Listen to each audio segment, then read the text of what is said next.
হাতের মোবাইলটি কিন্তু বলে দিবে আপনি মোবাইলে কোনো পার্টস অথবা সেন্সর নষ্ট আছে কিনা। তো এটি কীভাবে চেক করবেন, চেক করে এট ফার্স্ট আপনি চলে যাবেন প্লে স্টোরে আসার পর এখানে সার্চ অপশনে লিখবেন ডিভাইস ইনফরমেশন ইনফো লেখার পর এই যে লোগোটি রয়েছে এই লোগোটি থেকে আপনি এটিকে ইনস্টল করবেন। ইনস্টল করার পর এটি ওপেন করার পর যে মেনুটি রয়েছে মেনুটি চলে আসবে। মেনুটি আসার পর সোয়াইপ করে আপনি চলে আসবেন, এখানে রয়েছে টেস্ট, এই টেস্টের উপর আপনি ট্যাপ করবেন, এই কর্নার টেস্টের উপর ট্যাপ করবেন।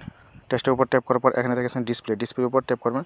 ট্যাপ করার সাথে সাথে দেখেন এখানে নিচে রয়েছে নেক্সট, এই নেক্সটের উপর ট্যাপ করবেন। নেক্সটে ট্যাপ করলে আপনি এরপর ট্যাপ করার পর দেখেন হোয়াইট আসছে, এরপর গ্রিন, রেড, এরকম আপনি কিন্তু ডিসপ্লে কালারটা চেঞ্জ হবে, তার মানে আমার ডিসপ্লেটি ভালো হয়েছে।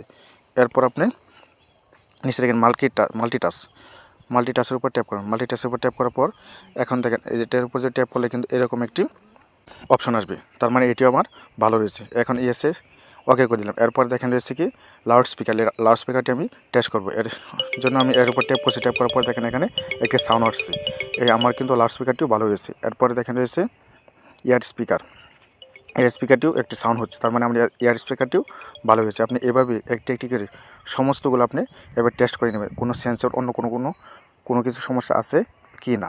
ধন্যবাদ সকলকে, আসসালামু আলাইকুম।